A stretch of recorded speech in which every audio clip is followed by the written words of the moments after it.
cover. And about face.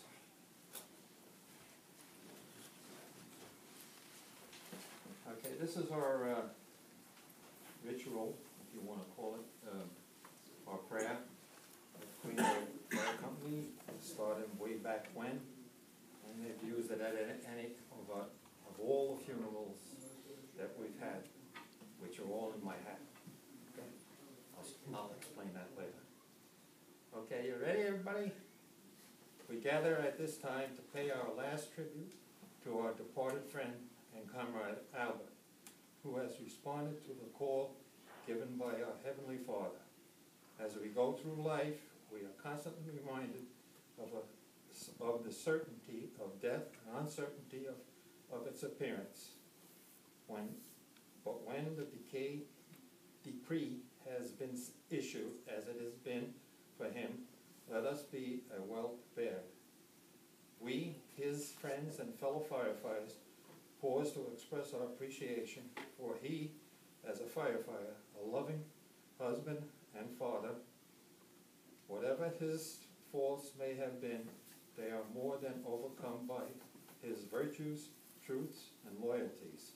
He will always be remembered as one who gave willingly of his time and talents to the services of his fellow men. By his passing, Green Old Volunteer Fire Company No. 1 has suffered a decided loss. To those he leaves behind, we extend our heartfelt sympathy and condolences in their home and their hour of sadness. To Albert, may the commendation of our Father above be given. Well done, good and faithful servant. I would ask everybody to say the Our Father. Our Father, who art in heaven, hallowed be thy name. Thy kingdom come, thy will be done, on earth as it is in heaven. Give us this day our daily bread, and forgive us our trespasses, as we forgive those who trespass against us. And lead us not into temptation, but deliver us from evil. Cover.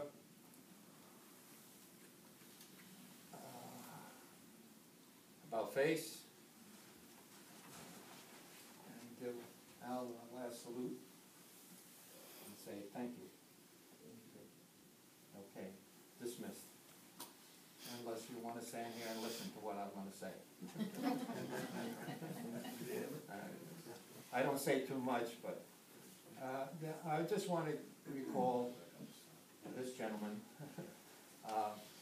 one incident that we had many years ago. Al was, I don't know if he was chief at the time, because it's so far back, but we all went up to Morris Township for a wet down. And wet down, by most of you people know, is when you go up there and wet the other truck with your truck to bless them, or whatever you want to call it. Unfortunately, when we got up there, the truck wasn't outside.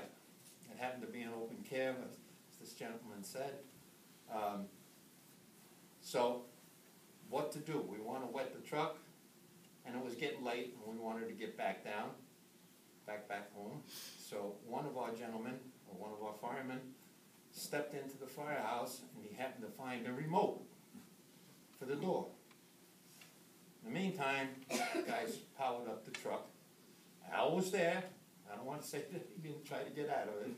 He was there, and we opened the door with the remote. And then we start wetting the truck, their open truck, and start wetting, and they couldn't understand. So they shut the door. They had the button inside, so they shut the door. We kept on doing this for 3 or 4 times. In the meanwhile, when they shut the door for the last time, all the dignitaries were upstairs on the 2nd floor, and we lost a couple of water shots into the dips. But the first one that said to get on the truck was Al. He says, "Get on the truck and let's get the heck out of here." That's the only thing that I can really remember, although that he was the greatest guy and the quietest guy, and that he was just a gentleman all the way. and I'm surely he'll be well missed. That's all I have. Anybody else have anything to say? I'd appreciate it if you just come up and say something, because I don't want to be the last one to say something and not, finish up. This gentleman is from Martz Township, okay? He's from his old the first fire company that I guess he was on, went up there, okay? It was nice of him to come all the way down, and we appreciate and tell his men that we thank you for coming down. I salute you all, and I thank you again, and Lorraine, you'll get my Christmas card, still. Okay, thank you, everybody. Thank you so much. Thank you.